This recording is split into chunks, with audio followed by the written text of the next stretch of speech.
বাংলার সাহিত্য জগতের কিছু সুন্দর রঙিন গল্প নিয়ে তৈরি এই গল্প ঘরের আজকের গল্প কবি রবীন্দ্রনাথ ঠাকুরের ডিটেকটিভ। গল্পটি প্রকাশিত হয় 1898 সালে। এটি শিলিগুড়ির একজন পুলিশ অফিসার মহিমচন্দ্রের উপর আলোকপাত করে, যিনি মহারহস্য সমাধানের আকাঙ্ক্ষা পোষণ করতেন।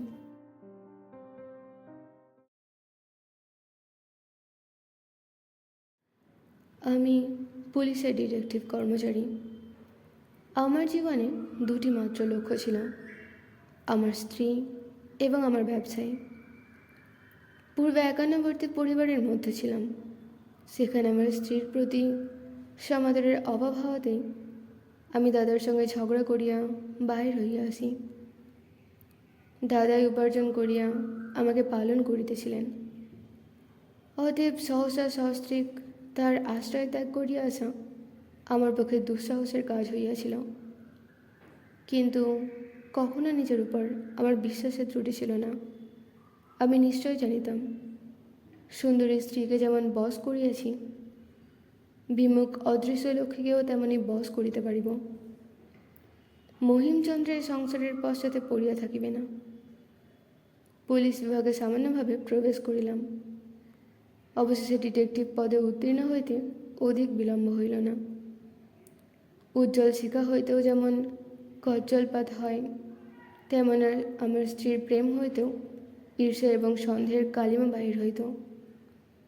সেটাকে আমার কিছু কাজের ব্যাঘাত করিত, কারণ পুলিশের কর্মে স্থানাস্থান কালাকাল বিচার করিলে চলে না, বরঞ্চ স্থানের অপেক্ষা অস্থান এবং কালের অপেক্ষা অকালটারই চর্চা অধিক করিয়া করিতে হয়। তাহাতে করি আমার স্ত্রীর স্বভাবসিদ্ধ সন্দেহ আরও যেন দুর্নিবার হইয়া উঠিত।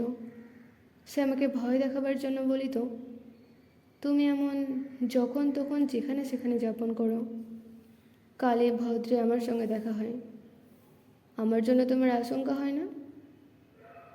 আমি তাহাকে বলিতাম, সন্দেহ করা আমাদের ব্যবসায়, সেই কারণে ঘরের মধ্যে সেটাকে আর আনি না। স্ত্রী বলিত, সন্দেহ করা আমার ব্যবসায় নহে, উহা আমার স্বভাব। আমাকে তুমি লেশমাত্র সন্দেহের কারণ দিলে আমি সব করিতে পারি। ডিটেকটিভ লাইনে আমি সকলের সেরা হইব, একটা নাম রাখিব, এই প্রতিজ্ঞা আমার দৃঢ় ছিল। এ সম্বন্ধে যত কিছু বিবরণ এবং গল্প আছে, তাহার কোনোটাই পড়িতে বাকি রাখি নাই। কিন্তু পড়িয়া কেবল মনের অসন্তোষ এবং অধীরতা বাড়িতে লাগিল। কারণ আমাদের দেশের অপরাধীগুলা ভীরু এবং নির্বোধ, অপরাধগুলা নির্জীব এবং সরল, তাহার মধ্যে দুরাহতা দুর্গমতা কিছুই নাই।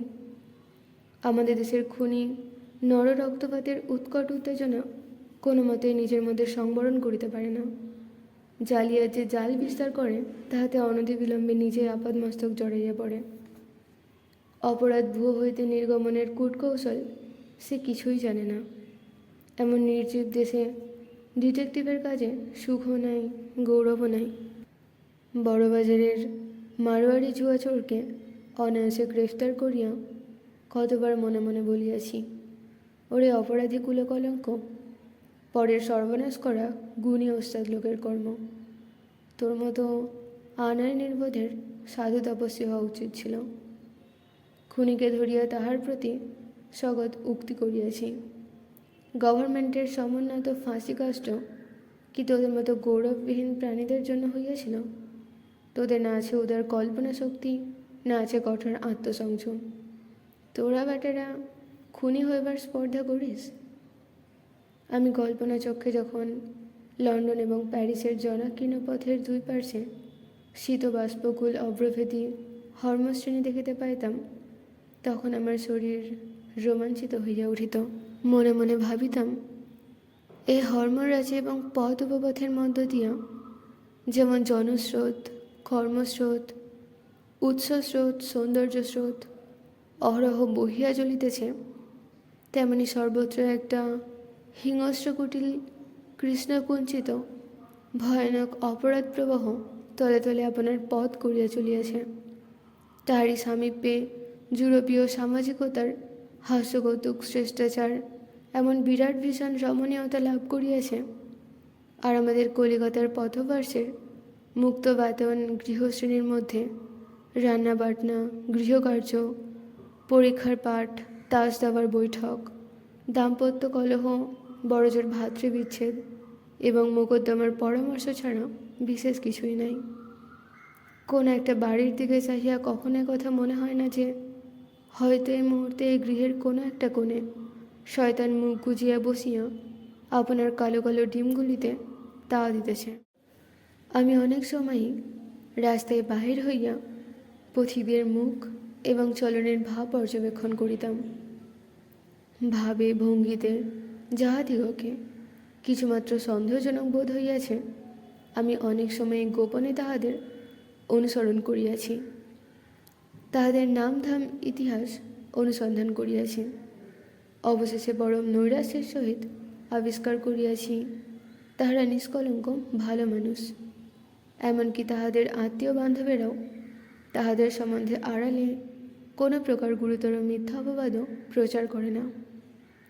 পথিকদের মধ্যে সবচেয়ে যাহাকে পাষণ্ড বলিয়া মনে হইয়াছে, এমনকি যাহাকে দেখিয়া নিশ্চয় মনে করিয়াছি যে এইমাত্র সে কোনো একটা উৎকট দুষ্কার্য সাধন করিয়া আসিয়াছে, সন্ধান করিয়া জানিয়াছি সে একটি ছাত্রবৃত্তি স্কুলের দ্বিতীয় পণ্ডিত। তখনই অধ্যাপনা কার্য সমাধা করিয়া বাড়ি ফিরিয়া আসিতেছে। এই সকল লোকেরাই অন্য কোনো দেশে জন্মগ্রহণ করিলে বিখ্যাত চোর ডাকাত হইয়া উঠিতে পারিত। কেবলমাত্র যথোচিত জীবনী শক্তি এবং যথেষ্ট পরিমাণ পৌরসের অভাবেই আমাদের দেশে ইহারা কেবল পণ্ডিতি করিয়া বৃদ্ধ বয়সে পেনশন লইয়া মরে। বহু চেষ্টা ও সন্ধানের পর এই দ্বিতীয় পণ্ডিতটার নিরীহতার প্রতি আমার যেরূপ সুগভীর অশ্রদ্ধা জন্মিয়াছিল, কোনো অতি ক্ষুদ্র ঘটিবাটি চোরের প্রতি তেমন হয় নাই। অবশেষে একদিন সন্ধ্যাবেলায় আমাদেরই বাসার অনতি দূরে একটি গ্যাস পোস্টের নিচে একটা মানুষ দেখিলাম। বিনা আবশ্যকে সে উৎসুকভাবে একই স্থানে ঘুরিতেছে ফিরিতেছে। তাহাকে দেখিয়া আমার সন্দেহ মাত্র রহিল না যে সে একটি কোনো গোপন দুরভিসন্ধির পশ্চাতে নিযুক্ত রহিয়াছে। নিজে অন্ধকারে প্রচ্ছন্ন থাকিয়া তাহার চেহারাখানা বেশ ভালো করিয়া দেখিতে পাইলাম। তরুণ বয়স, দেহিতে সুশ্রী। আমি মনে মনে কহিলাম, দুষ্কর্ম করিবার এই তো ঠিক উপযুক্ত চেহারা। নিজের মুখশ্রী যাহাদের সর্বপ্রধান বিরুদ্ধ সাক্ষী, তাহারা যেন সর্বপ্রকার অপরাধের কাজ সর্বযত্নে পরিহার করে। সৎকার্য করিয়া তাহারা নিষ্ফল হইতে পারে, কিন্তু দুষ্কর্ম দ্বারা সফলতা লাভও তাহাদের পক্ষে দুরাশা। দেখিলাম এই ছোকরাটির চেহারাটাই ইহার সর্বপ্রধান বাহাদুরি। সেই জন্য আমি মনে মনে অনেকক্ষণ ধরিয়া তাহার তারিফ করিলাম। বলিলাম, ভগবান তোমাকে যে দুর্লভ সুবিধাটি দিয়েছেন সেটাকে রীতিমতো কাজে খাটাইতে পারো, তবে তো বলি সাব্বাস। আমি অন্ধকার হইতে তাহার সম্মুখে আসিয়াই পৃষ্ঠে চাপেটাঘাতপূর্বক বলিলাম, এই যে ভালো আছেন তো? সে তৎক্ষণাৎ প্রবল মাত্রায় চমকিয়া উঠিয়া একেবারে ফ্যাকাশে হইয়া উঠিল। আমি কহিলাম, মাফ করিবেন, ভুল হইয়াছে। হঠাৎ আপনাকে অন্য লোক ঠাউরাইয়াছিলাম। মনে করিলাম কিছুমাত্র ভুল করি নাই। যাহা ঠাউরাইয়াছিলাম তাহাই বটে, কিন্তু এতটা অধিক চমকাইয়া ওঠা তাহার পক্ষে অনুপযুক্ত হইয়াছিল। ইহাতে আমি কিছু ক্ষুণ্ণ হইলাম। নিজের শরীরের প্রতি তাহার আরও অধিক দখল থাকা উচিত ছিল, কিন্তু শ্রেষ্ঠতার সম্পূর্ণ আদর্শ অপরাধ শ্রেণীর মধ্যেও বিরল। চোরকেও সেরা চোর করিয়া তুলিতে প্রকৃতি কৃপণতা করিয়া থাকে। অন্তরালে আসিয়া দেখিলাম সে ত্রস্তভাবে গ্যাস পোস্ট ছাড়িয়া চলিয়া গেল। পিছনে পিছনে গেলাম, দেখলাম গোলদিঘির মধ্যে প্রবেশ করিয়া পুষ্করিণী তীরে তৃণশয্যার উপর চিত হইয়া শুইয়া পড়িল। আমি ভাবিলাম, উপায় চিন্তার একটা স্থান বটে। গ্যাস পোস্টের তলদেশের অপেক্ষা অধিকাংশ ভালো। লোকে যদি কিছু সন্দেহ করে তো বড় জোর এই ভাবিতে পারে যে ছোকরাটি অন্ধকার আকাশে প্রিয়সীর মুখচন্দ্র অঙ্কিত করিয়া কৃষ্ণপক্ষ রাত্রির অভাব পূরণ করিতেছে। ছেলেটির প্রতি উত্তরোত্তর আমার চিত্ত আকৃষ্ট হইতে লাগিল। অনুসন্ধান করিয়া তাহার বাসা জানিলাম। মন্মথ তাহার নাম। সে কলেজের ছাত্র। পরীক্ষা ফেল করিয়া গ্রীষ্মাবকাশে ঘুরিয়া ঘুরিয়া বেড়াইতেছে। তাহার বাসার সহবাসী ছাত্রগণ সকলে আপন আপন বাড়ি চলিয়া গেছে। দীর্ঘ অবকাশকালে সকল ছাত্রই বাসা ছাড়িয়া পালায়। এই লোকটিকে কোনো দুষ্ট গ্রহ ছুটি দিতেছে না, সেটা বাহির করিতে কৃত সংকল্প হইলাম। আমিও ছাত্র সাজিয়া তাহার বাসার এক অংশ গ্রহণ করিলাম। প্রথম দিন যখন সে আমাকে দেখিল, কেমন এক রহস্য করিয়া সে আমার মুখের দিকে চাহিল। তাহার ভাবটা ভালো বুঝিলাম না, যেন সে বিস্তৃত, যেন সে আমার অভিপ্রায় বুঝতে পারিয়াছে, এমনই একটা ভাব। বুঝিলাম শিকারের উপযুক্ত শিকার বটে। ইহাকে সোজভাবে ফস করিয়া কায়দা করা যাইবে না। অথচ যখন তাহার সহিত প্রণয় বন্ধনের চেষ্টা করিলাম, তখন সে ধরা দিতে কিছুমাত্র দ্বিধা করিল না। কিন্তু মনে হইল সেও আমাকে সুতীক্ষ্ণ দৃষ্টিতে দেখে, সেও আমাকে চিনিতে চায়। মনুষ্য চরিত্রের প্রতি এইরূপ সদা সতর্ক সজাগ কৌতূহল, ইহা ওস্তাদের লক্ষণ। এত অল্প বয়সে এতটা চাতুরী দেখিয়া বড় খুশি হইলাম। মনে ভাবিলাম, মাঝখানে একজন রমণী না আনিলে এই অসাধারণ অকাল ধূর্ত ছেলেটির হৃদয়দ্বার উদ্ঘাটন করা সহজ হইবে না। একদিন গদগদ কণ্ঠে মন্মথকে বলিলাম, ভাই, একটি স্ত্রীলোককে আমি ভালোবাসি, কিন্তু সে আমাকে ভালোবাসে না। প্রথমটা সে যেন কিছু চকিতভাবে আমার মুখের দিকে চাহিল, তারপর ঈষৎ হাসিয়া কহিল, এইরূপ দুর্যোগ বিরল নহে। এক প্রকার মজা করিবার জন্যই কৌতুকপর বিধাতা নরনারীর প্রভেদ করিয়াছেন। আমি কহিলাম, তোমার পরামর্শ ও সাহায্য চাহি। সে সম্মত হইল। আমি বানাইয়া অনেক ইতিহাস কহিলাম। সে সাগ্রহে কৌতূহলে সমস্ত কথা শুনিল, কিন্তু অধিক কথা কহিল না। আমার ধারণা ছিল, ভালোবাসার, বিশেষত গর্হিত ভালোবাসার ব্যাপার প্রকাশ করিয়া বলিলে মানুষের মধ্যে অন্তরঙ্গতা দ্রুত বাড়িয়া ওঠে। কিন্তু বর্তমান ক্ষেত্রে তাহার কোনো লক্ষণ দেখা গেল না। ছোকরাটি পূর্বাপেক্ষা যেন চুপ মারিয়া গেল, অথচ সকল কথা যেন মনে মনে গাঁথিয়া লইল। ছেলেটির প্রতি আমার ভক্তির সীমা রহিল না। এদিকে মন্মথ প্রত্যহ গোপনের দ্বার রোধ করিয়া কি করে, এবং তাহার গোপন অভিসন্ধি কিরূপে কতদূর অগ্রসর হইতেছে, আমি তাহার ঠিকানা করিতে পারিলাম না। অথচ অগ্রসর হইতেছিল তাহার সন্দেহ নাই।